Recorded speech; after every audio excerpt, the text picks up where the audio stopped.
पिछला चुनाव बड़ा नजदीकी था और नजदीकी इतना था कि समझ में नहीं आया, लग रहा था क्या होना। इस बार चुनाव नजदीकी होगा या बिल्कुल आर पार की स्थिति होगी? नहीं, आर पार की नहीं, वो एक तरफा होगा। एक तरफा होगा, एक तरफा होगा और ये साफ क्लियर है। कहीं से कोई इसमें इस बार कोई एग्जिट पोल अगर आप लोग ला रहे हैं जी सर, थोड़ा सावधानी से लाइएगा। जी जी जी। बहुत सिखाया है लोकसभा के चुनावों ने। हाँ जी। तो ये जो अभी संजय जी ने किसान, पहलवान, नौजवान, अग्निवीर, हाँ, ये वाली जो बात कही है उसमें बहुत दम है। और कांग्रेस पार्टी का नैरेटिव जो पूरे देश में चलाने का प्रयास हो रहा है, तो मैं मानता हूं कि ये कुरुक्षेत्र है। वो हरियाणा की जनमानस तक पहुंचा है सतीश जी, आपको लगता है इस बार जब वो वोट करने के लिए गया होगा? हमको लगता है कि कांग्रेस ने वो सारे नैरेटिव हरियाणा को लेकर ही तैयार किए और वहीं से वो पूरे देश में ले गए हैं। क्योंकि हरियाणा और कांग्रेस की भीड़ जो दिल्ली में जुटती है उसमें बड़ा जबरदस्त जमीनी, मतलब एक बहुत बिल्कुल। हर्षवर्धन जी, जरा आपको चर्चा में एक लाइन और बोलना मैं आता हूं आपके पास। एक लाइन और बोलना है। देखिए, मोटी बात ये है कि इस बार बीजेपी जिस तरह से चुनाव लड़ना देखी जाती थी उस तरह से लड़ी नहीं। और ये कह रहे हैं लोग, वहाँ के ऑब्जर्वर कह रहे हैं, एग्जिट और ओपिनियन वाले नहीं, कि वो वहाँ पर पब्लिक चुनाव लड़ रही है और पब्लिक हरियाणा की जिताने के लिए नहीं, हराने के लिए लड़। बिल्कुल। हर्षवर्धन जी, देखिए आपसे मैं जानना चाहूंगा, पहलवान, किसान और अग्निवीर, ये तीनों कहीं ना कहीं भारी पड़ते नजर आ रहे हैं आपको इस बार, अगर हरियाणा के परिप्रेक्ष्य में हम बात करें बीजेपी के लिए? नहीं, मुझे लगता है कि पहलवान जब कहेंगे तो हरियाणा का सबसे बड़ा पहलवान कौन है? पंकज जी, किसका नाम ध्यान में आता है? हरियाणा का सबसे बड़ा पहलवान कौन है? अब आपने मेरे को दुविधा में डाल दिया है। हरियाणा का सबसे एक ही नाम बताइए। एक ही नाम है ये जिसने पहलवानी को अंतर्राष्ट्रीय राष्ट्रीय स्तर पर पैदा कर दिया, वो नाम है महावीर सिंह फोगाट। हाँ। इसमें कोई भ्रम है क्या? इसमें कोई कंफ्यूजन? मतलब आप उनकी शिष्य, मैं करेक्ट करूं? उनकी शिक्षा को कम आग रहे हैं आप? ना, और शिष्य जो है, अगर वो द्रोणाचार्य हैं तो अगर शिष्य अर्जुन है तो फिर क्या करेंगे आप? देखिए, शिष्या तो हो गई है नेता। अच्छा। और नेता क्या करते हैं? जलेबी बनाते हैं। हरियाणा का चुनाव जलेबी बन चुका है, ये इसमें कहीं कोई भ्रम नहीं है। सजेस्टिंग सर कि इंडियन नेशनल लोकदल, आम आदमी पार्टी, जेजेपी, बसपा, आजाद पार्टी, ये फैक्टर्स होंगे चुनाव में? बहुत कम होंगे, लेकिन जो जलेबी मैं कह रहा हूं उसको हर्षवर्धन जी, ये बहुत क्लियर दिख रहा है। पर यही मिठाई क्यों चुनी आपने? देखिए, इसके पीछे भी कुछ ना कुछ राज तो लेट हिम कंप्लीट। नहीं, जलेबी के बारे में वो शिवानी जो बहुत बड़ी उपन्यासकार हैं, तो मैंने उनको पढ़ लिया, तो उसको कोट कर रहा हूँ आजकल में, कि वो अंग्रेज आया, उसने कहा कि मैदे की नली में ये शीरा, ये चाशनी कैसे घुसा। तो अंग्रेज जलेबी देख के चमत्कृत होते रहे, आज भी लोग जलेबी देख के चमत्कृत होते हैं। जलेबी का ऐसा स्वभाव है कि उसमें बहुत सी चीजें मिली होती हैं। हरियाणा का चुनाव भी ऐसा ही है। जब हम कहते हैं कि पहलवान का चुनाव है, जब हम कहते हैं किसान का चुनाव है, जब हम कहते हैं नौजवान का चुनाव है, तो कमाल की बात यह है कि फॉर्च्यून 500 कंपनीज के मुख्यालय उसी गुरुग्राम में, जहां 10 साल से भारतीय जनता पार्टी की सरकार है। जब हम कहते हैं कि किसान का चुनाव है, तो आज तक के इतिहास में कभी किसानों के लिए वो नहीं हुआ, तो चाहे आप किसान सम्मान निधि से उनको जितने तरह के प्रोग्राम ये सरकार चला रही, किसी ने नहीं चलाए। लेकिन हाँ, सरकार कांग्रेस की बनती दिख रही, ये हर कोई कह रहा है, ये पॉपुलर ओपिनियन है। लेकिन जिस तरह से कहा जा रहा है एक तरफा मुकाबला, वो नहीं रहा है। बहुत कांटे की लड़ाई होगी, नतीजा आने दीजिए। कांटे की लड़ाई होगी। प्रतीक, 3 और मेहमान हमारे से जुड़ गए, जरा उनका परिचय करवा दें। हाँ जी, बिल्कुल परिचय करें, तारुफ कराइए। श्रीनगर से सुहेल कासमी साहब हमारे से जुड़ रहे हैं, वरिष्ठ पत्रकार हैं।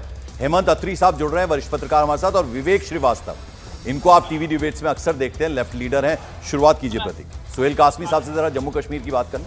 जी जनाब, करिए आप प्रतीक जी। सुहेल साहब, चुनाव में ये बार बार कहा गया, बहुत सारी बातें हैं कि जो मुद्दे थे वो 370 था, स्टेटहुड का मुद्दा था, लेकिन सबसे बड़ा मुद्दा ये था कि लोगों ने कहा कि इस बार लोकतंत्र की बहाली जैसा, और लोकतंत्र में जिस तरह से पार्टिसिपेशन हुआ है, जिस तरह से चुनाव में पार्टिसिपेशन हुआ है, वो एक बहुत खुशनुमा माहौल बनाता है और एक ऐसी पिक्चर देता है जो पूरी दुनिया ने देखी जम्मू कश्मीर को।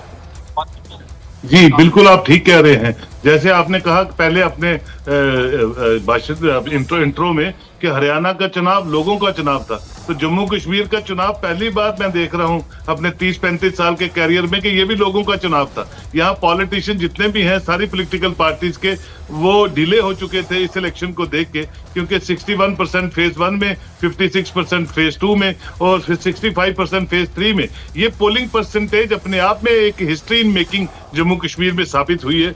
जो स्पेकुलेट करना मुश्किल हो गया सारे पॉलिटिशियनों को, जो नॉर्मल तौर पे यहाँ पे इलेक्शन नहीं लड़ते थे लोग। सुहेल भाई, मैं रोक रहा हूं, माफी के साथ रोक रहा हूं। सुहेल साहब, मैं ये जानना चाहता हूं, जब आप कहते हैं कि जनता का चुनाव है, तो मैं ये जानना चाहता हूं, बहुत सारे लोगों के दिमाग में आता कि यानी नेशनल कॉन्फ्रेंस इफेक्टिव नहीं थी, कांग्रेस इफेक्टिव नहीं थी, पीडीपी इफेक्टिव नहीं थी, या मुद्दे जो ये बता रहे थे जनता के मुद्दे कुछ और थे और जनता वो कहीं और जा रही थी, पॉलिटिकल पार्टीज कहीं और जा रहे थे? क्लियर करिए। इतना लोगों ने इतना इफेक्टिव इलेक्शन ये बना दिया। जम्मू कश्मीर और हरियाणा बड़ा डिफरेंट स्टेट्स हैं। जम्मू कश्मीर में एक दौर ऐसा था कि इलेक्शन लड़ने से लोग डरते थे, और आज वही जम्मू कश्मीर, वोट डालना तो बहुत दूर की बात थी, आप सब जानते हैं, आप सीनियर लोग हैं, लेकिन आज वही जम्मू कश्मीर है जहां 40 कैंडिडेट, 50 कैंडिडेट। आप देखिए, पहली इलेक्शन है जहां मेरी बहनों ने, माताओं ने लंबी लंबी कतारों में अपना वोट डाला। आपने पहले के विजुअल्स नहीं देखे होंगे 96 के या उससे पुराने 87 के। तो ये वही जम्मू कश्मीर है जिसमें लोगों ने पॉलिटिशियंस को मजबूर कर दिया कि कैंपेनिंग कीजिए, वोट की कीमत को समझिए, वोट मांगिए। ये ट्रेंड जम्मू कश्मीर में था नहीं पहले सर। राइट जी सर। जी, चलिए इस बारे में बात करते है। रहेंगे प्रतीक। हम वो नीचे एक बार से फिर बता दें अपने दर्शकों को कि जो 0-0 आप देख रहे हैं, Congress plus, BJP, JJP plus, INLD plus और आम आदमी पार्टी और अन्य, वो धीरे धीरे उसमें नंबर आने शुरू होंगे। कुछ ही बचा है और 1 घंटे से काफी कम समय अब बचा है और ये भरना शुरू हो जाएंगे। तमाम जो डिब्बे हम आपको दिखा रहे हैं, बॉक्सेस, वो भरना शुरू हो जाएंगे। विवेक श्रीवास्तव, जरा आपको मैं चर्चा में लाना चाहूंगा। एक जगह 10 साल बाद चुनाव हो रहे हैं 370 हटने के बाद, और दूसरी जगह 10 साल से बीजेपी की सरकार है।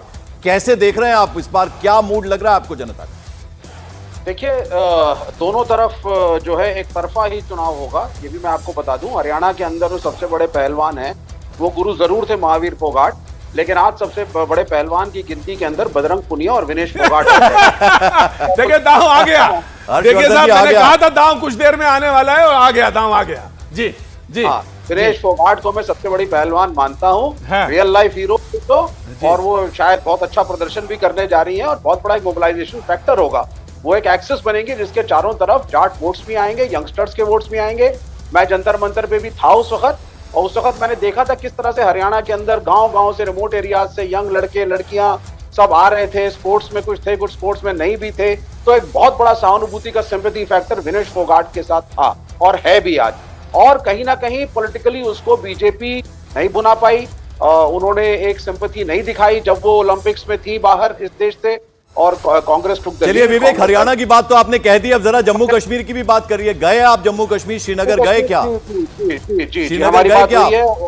हाँ, आप सुने। अब कश्मीर के अंदर क्या है सर, 2 चीजें हैं। सबसे पहली चीज देखिए, 10 साल से वहां चुनाव ही नहीं हुए, और जो 370 हटा उसके बाद ये एक तरीके से पहला चुनाव है। पहले तो होम मिनिस्टर ने कहा था 3-4 महीने में कश्मीर नॉर्मलाइज होगा, लेकिन टाइम लगा।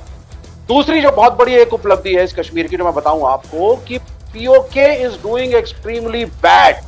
बॉर्डर के उस तरफ का कश्मीर इतनी बुरी स्थिति के अंदर है कि कहीं ना कहीं उस स्थिति को देखते हुए जो हमारे कश्मीरी, हमारे अपने नागरिक हैं, वो चाहते हैं एक मैसिव पार्टिसिपेशन हमारी डेमोक्रेसी में आज। हाँ जी, ये एक सही है, और इसीलिए इलेक्शन टर्नआउट भी बहुत बढ़िया है, और एक तरीके से बड़ा डिसिसिव वोट कश्मीर के लोग देंगे।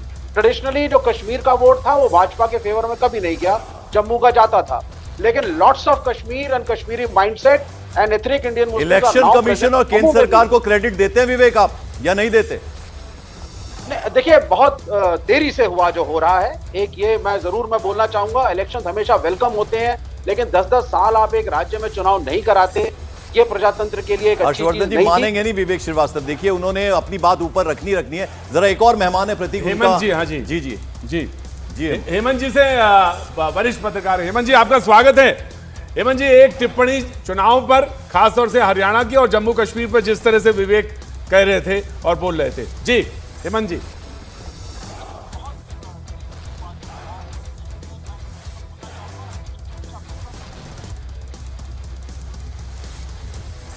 जी की लग रहा है आवाज नहीं पहुंच रही, हम उनके साथ दोबारा संपर्क करेंगे। हर्षवर्धन जी कुछ जोड़ना चाहेंगे? विवेक श्रीवास्तव ने कहा देरी कर दी, चुनाव कराने में देरी। माफ कीजिएगा, साउंड इज बैक। स्वागत है हेमंत जी, स्वागत है। देखिए हरियाणा में कुछ चीजें मैं आपके दर्शकों के लिए बता दूं। हरियाणा के इतिहास का 58वां साल चल रहा है ये स्थापना का, और ये पहला अवसर है जब 5 मुख्य धारा की पार्टियां चुनाव लड़ रही हैं। 5, कांग्रेस, बीजेपी, आम आदमी पार्टी, जेजेपी और आईएनएलडी।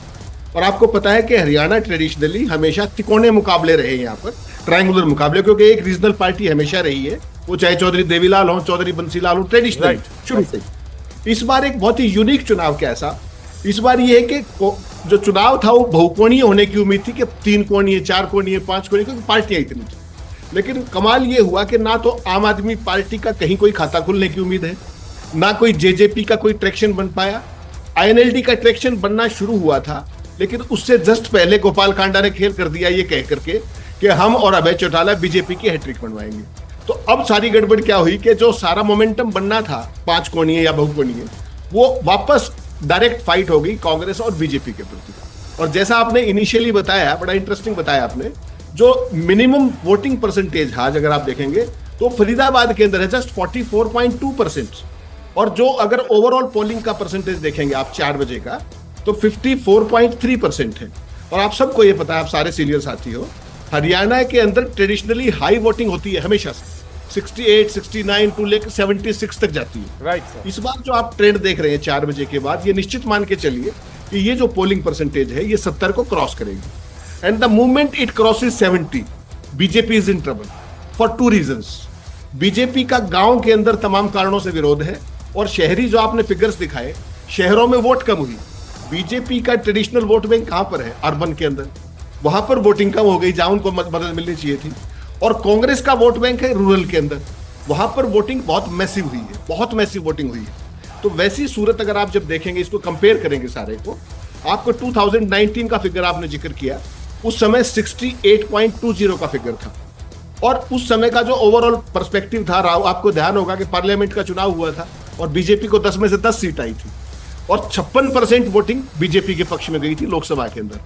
जैसे ही असेंबली पे आप आए, 20% वोट कम हो गया, BJP was restricted to 36%। Within 4 months of span 20% vote getting down. वो सारी स्थिति जो इस बार है, उसमें लगता है कि कांग्रेस पार्टी को क्लियर एज है, बिल्कुल क्लियर एज है, और भारतीय जनता पार्टी 15 से 20 के बीच में सिमट कर रह जाएगी। राइट सर, आपने तो पहले ही बता दिया कि इतना ही रहना है। बहरहाल हम आपको कुछ आंकड़ों की तरफ घुमाते हैं, और आंकड़े बड़े दिलचस्प हैं, उनकी तरफ एक नजर डालते हैं पहले।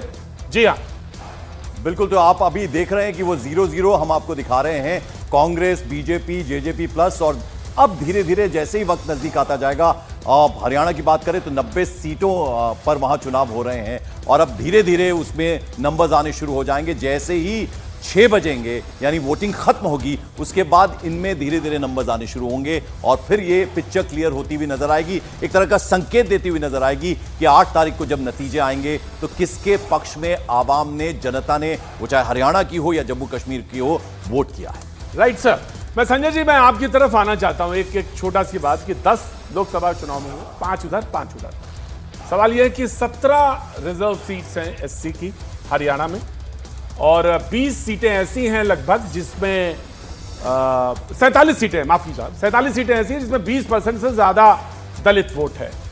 और इस बार तमाम सारी बातें कही जा रही हैं दलित वोटर्स को लेकर कही जा रही। बहन जी ने रैली करी वहां, एकदम शुरुआत में रैली करी, और जो बातें कही उन्होंने कहा कि 2 डिप्टी सीएम होंगे, तो तमाम बातें आई, तमाम पार्टी करे। तो दलित फैक्टर और दलित वोटर का जो गठबंधन है, उसका जो वोट है, वो कितना महत्वपूर्ण है, और इन सीटों का लेकर खास तौर से किस पार्टी की तरफ लगता है कि ये बहुत महत्वपूर्ण होने जा रहा है? देखिए, दलित वोटर की तादाद का आपने जिक्र किया, तकरीबन वो 20 से 21% दलित वोटर हैं हरियाणा में, और अगर ये एकदम डिस्पर्स्ड हो तब तो बहुत फ़र्क नहीं पड़ता, लेकिन इनका कंसंट्रेशन है, कुछ ऐसी कंस्टिट्यूएंसी है जहाँ पर ये इनकी तादाद ज़्यादा है, उन कंस्टिट्यूएंसी में इनका महत्व रहेगा। लेकिन दलित वोटरों को भी अगर आप देखें तो उनमें भी आपको अंतर दिखाई पड़ेगा, थोड़ा अंतर दिखाई पड़ेगा। वाल्मीकि समुदाय के वोटरों को और अन्य दलित समुदाय के वोटरों को देखें तो वाल्मीकि समुदाय का वोटर कांग्रेस की तरफ ज़्यादा झुका हुआ दिखाई देता है, लेकिन जो दूसरे दलित हैं, गैर वाल्मीकि दलित समुदाय के वोटर हैं, उनका वोट लगभग बराबर बढ़ता हुआ मुझे दिख रहा है। तो ऐसा नहीं है कि सारा का सारा दलित वोट या बड़ी संख्या में दलित वोट कांग्रेस की तरफ जा रहा है, लेकिन कुल मिला के आप देखेंगे तो झुकाव कांग्रेस की तरफ है और उसकी वजह बहुत साफ है। कुमारी शैलजा दलितों की एक बड़ी नेता है, कांग्रेस की बड़ी नेता है और दलित समुदाय से आती हैं। इस वजह से दलित वोट का उनकी तरफ, कांग्रेस की तरफ जाना स्वाभाविक है। और आपको पता है चुनाव के 1-2 दिन पहले भी जो बीजेपी में जो शामिल हुए थे दलित नेता, जो पहले कांग्रेस के थे, अशोक तंवर का मैं जिक्र कर रहा हूं, उन्होंने भी पाला बदला। इस वजह से आज जो वोटिंग हुई है, मुझे लगता है दलित वोट कांग्रेस की तरफ आया हो। मैं एक छोटा सा एक सवाल पूछना चाह रहा हूं जी हर्षवर्धन जी, मैं आपसे जानना चाह रहा हूं। एक डेढ़ हफ्ते का वो एक वैक्यूम है जब कुमारी शैलजा को लेकर ये तमाम सारी बातें हो रही थी। लोगों ने कहा कि बीजेपी काफी पीछे थी, हरियाणा में वो एक काफी आगे आई, लेकिन वो कहां तक पहुंच पाई, क्योंकि अभी तो विश्लेषण हो रहा था, उसमें कहा कि जैसा संजय जी भी बोल रहे थे और अभी कुछ देर पहले कि तमाम सारी बातें उसमें निकल के आई कि नहीं काफी पीछे है और आगे जहां तक सवाल है क्लियर बीजेपी जो है और कांग्रेस आगे। तो ये कितना बड़ा फैक्टर रहा कुमारी शैलजा वाली इस पे लेकर? देखिए, मुझे लगता है कि मतलब हो सकता है कि मैं जो कह रहा हूँ इसके पीछे कोई तथ्य आपको न दिखे, लेकिन कुमारी शैलजा ऐसा लग रहा था जैसे भारतीय जनता पार्टी की बड़ी प्रचारक के तौर पर काम कर रही है। कितना वोट दलितों का भाजपा के पक्ष में आया ये तो बता पाना लगभग असंभव है। लेकिन आप जरा सोचिए आज की खबर क्या है, छोड़ दीजिए आप डेढ़ हफ्ते का वैक्यूम करें, मैं आज की खबर बताता हूं। आज के दिन कुमारी शैलजा बयान देती हैं कि सोनिया दुहन से मेरी बात हुई और मंच पर जिस तरह का अपमानजनक व्यवहार उस महिला के साथ, वो भी पहलवान है मेरे ख्याल से, मुझे जो जानकारी है, तो पहलवानों के साथ कांग्रेस के मंच पर दीपेंद्र हुड्डा थे, अपमान हुआ। फिर भी अगर हम ये मान रहे हैं कि सारे पहलवान उनके साथी हैं जो लड़ाई कर रहे थे, तो बड़ा विचित्र है, मैं तो यही कहूंगा। और ये तो स्वाभाविक दिख रहा ना भाई, 10 साल की सरकार जिसकी हुई तो सबसे आसान है आंख मूंद के कह देना सरकार जा रही है, तो ये तो हम सब कह सकते हैं ना, इससे आसान क्या होगा। लेकिन क्या आपको लगता है कि जिस तरह से कुमारी शैलजा को लगातार अपमानित किया गया, जाति सूचक टिप्पणी कांग्रेस के नेताओं ने की, मंच पर महिला पहलवान के साथ दुर्व्यवहार हुआ, उसका कोई असर नहीं दिखने वाला है। तो आपको और जाट और दलित एक साथ वोट करने वाले लगता है कि फाइट दे रही है बीजेपी, अच्छी फाइट दे रही है, आपको ऐसा लगता है? नहीं, मुझे लगता है कि बीजेपी को जिस तरह से मोमेंटम क्रिएट करना था वो शायद देर हो गई। लेकिन आप जरा सोचिए, पूरे चुनाव में कहीं संविधान, आरक्षण, दलित, इसकी बात राहुल गांधी के मुंह से आपने सुनी क्या? वो प्लॉट लूज कर गए। और जिसकी बात हम लोग कर रहे हैं, जाट डोमिनेंस, और जाटों ने बीजेपी को उसकी औकात दिखाई, ये सच है, 10 से 5 सीटों पर ला दिया। लेकिन क्या उसका कोई ध्रुवीकरण नहीं होता राजनीति में? हमने तो ऐसा उदाहरण नहीं देखा। अगर ऐसा होगा तब तो क्लीन स्वीप किया, तब तो 90 में से 80 भी जीत सकते। बड़ी खबर की तरफ करना पड़ेगा।